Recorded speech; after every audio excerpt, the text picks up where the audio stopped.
Assalamualaikum warahmatullahi wabarakatuh. Waalaikumsalam warahmatullahi wabarakatuh. Mohon maaf Mas, saya mau izin untuk mewawancarai Anda untuk memenuhi tugas dari salah satu mata kuliah saya yaitu keterampilan berbicara. Ya Mas, dipersilahkan mau tanya apa saja, monggo. Baik, mungkin Masnya bisa memperkenalkan diri dahulu. Baik, perkenalkan nama saya Ahmad Mukmul Haki. Saya seorang mahasiswa di suatu universitas di Malang dan saya masih semester 2. Baik, terima kasih. Kemudian kita langsung saja menuju pembahasan wawancara kali ini. Begini, bagaimana keadaan pembelajaran yang dilakukan di kampus pada masa pandemi ini? Kalau di kampus saya sendiri itu ya daring semuanya. Tapi khusus untuk beberapa fakultas seperti fakultas teknik ada beberapa yang masih dilakukan secara offline, tapi itu hanya beberapa persen, tidak semuanya. Jadi secara overall itu lebih fokus ke daringnya. Jadi cuma fakultas teknik saja yang dibedakan atau bagaimana? Iya, karena di fakultas teknik itu kan ada namanya praktek, dan praktek itu semuanya harus dilakukan di kampus. Oh iya Soalnya iya. setiap barang-barangnya tidak ada bisa dibawa di rumah. Lanjut pertanyaan selanjutnya. Mungkin Mas pernah mengalami hal-hal kendala dalam pembelajaran daring ini apa saja sih Mas? Kalau berbicara masalah kendala itu mesti ada ya. Kendalanya seperti kendala dari platform yang kita pakai, terus dari medianya. Ya. Tapi yang menjadi masalah utama itu kendala pada jaringannya. Jaringan di sini tuh sering lost connect, jadi menyusahkan dalam daring ini. Iya, saya juga merasakannya.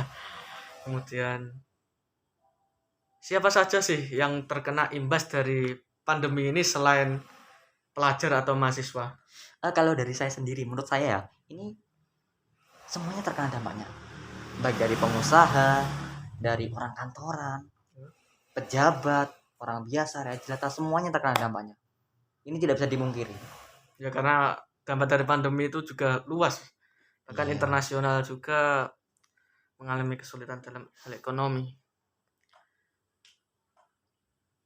Kapan dimulai pembelajaran daring ini di saat pandemi, Mas?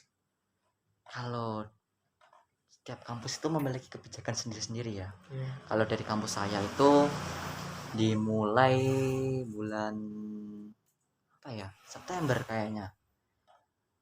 Pokoknya akhir-akhir tahun dimulainya itu. Sama-sama. Saya mungkin bulan September malah dari dulu kan sebelum transformasi ke UIN masih IAIN Tulungagung. Biasanya Mas itu belajar di mana sih? Atau di rumah atau di kafe atau dengan teman-teman? Kalau saya sendiri itu ya lebih menyukai di rumah, karena di rumah itu sudah ada peralatan yang sudah mencukupi daripada harus ke kafe membawa peralatan-peralatannya memberatkan. Lebih baik di rumah aja, lebih bisa fokus juga. Iya. Jadi di rumah bisa sambil ngopi ngecam sendiri bisa. Oh iya dong, membuat sendiri kopinya. Oh iya, membuat sendiri. Terus menurut pendapat Anda, apakah tugas-tugas dari dosen itu memberatkan kepada mahasiswa? Kan biasanya ada dosen yang memiliki prinsip bahwa mahasiswa itu mampu untuk mengerjakan tugas-tugas tersebut. Tergantung ya, dosen itu nggak semuanya memberikan tugas yang berat, dan juga nggak semuanya memberikan tugas yang ringan. Jadi setiap dosen itu memiliki kadar nilai sendiri-sendiri. Jadi kita tidak bisa mengukur bagaimana pemikiran dosen. Baik. Terus di rumah itu Mas pakai paket data atau wifi untuk kebutuhan pembelajaran? Wah, ini agak malu ya ini. Saya sendiri ini menggunakan wifi tetangga. Jadi Waduh. ini wifi tangga ini memudahkan saya dalam pembelajaran daring ini. Terima kasih tetangga.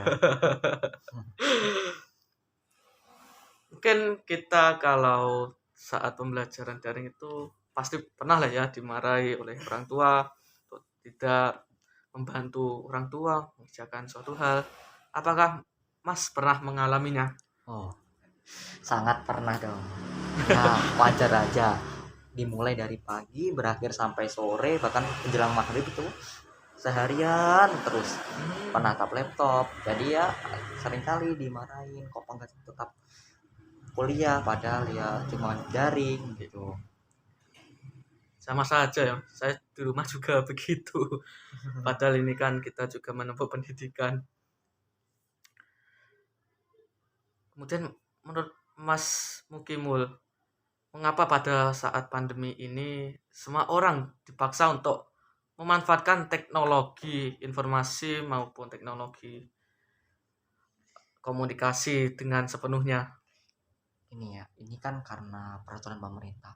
Semua itu harus dilakukan work from home serta untuk mencegah terjadinya klaster-klaster baru baik dari segala bidang termasuk dari bidang pendidikan sendiri.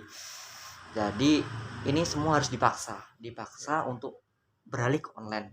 Selain itu, beralihnya ke online ini membuat kehidupan kita itu tidak terfokuskan kepada yang offline saja.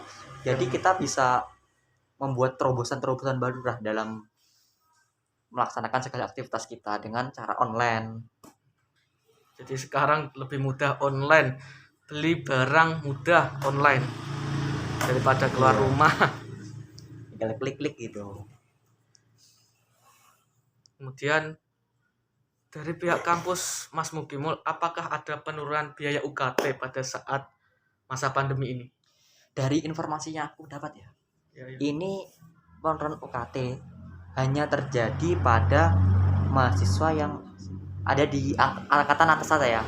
Jadi angkatan yang di bawah di saya itu belum ada penurunan UKT. Jadi angkatan di bawah saya hanya bisa menunggu dan berdoa untuk kebijakan kampus adanya penurunan UKT. Begitu. Ya, ya. Nah, ini Mas yang menjadi permasalahan terbesar bagi kita seorang mahasiswa yang menempuh pendidikan. Bagaimana cara mengantisipasi serangan malas belajar untuk kita? Malas itu kalau setiap orang itu pasti ada lah. Apalagi dalam kondisi daring ini pasti kan biasanya dilakukan di kamar dan biasanya itu kita dekat dengan tempat tidur jadi otomatis sering malas dan berbahan. Tapi salah satu dari saya untuk mengatasi rasa malas itu saya sering melakukan diskusi-diskusi kelompok dengan memanfaatkan berbagai fitur yang ada, berbagai platform yang ada seperti contoh saja Discord, Google Meet, Zoom dan lain-lain. Jadi lebih ramai dan bisa berbagi keluh kesah agar malas kita bisa sedikit teratasi. Oh iya. Oke. Jadi permasalahan pada kemalasan seorang mahasiswa itu tergantung dari pribadinya sendiri. Benar-benar. Mengapa sih kita harus bisa aktif dalam pembelajaran? Jadi jawabannya sangat mudah.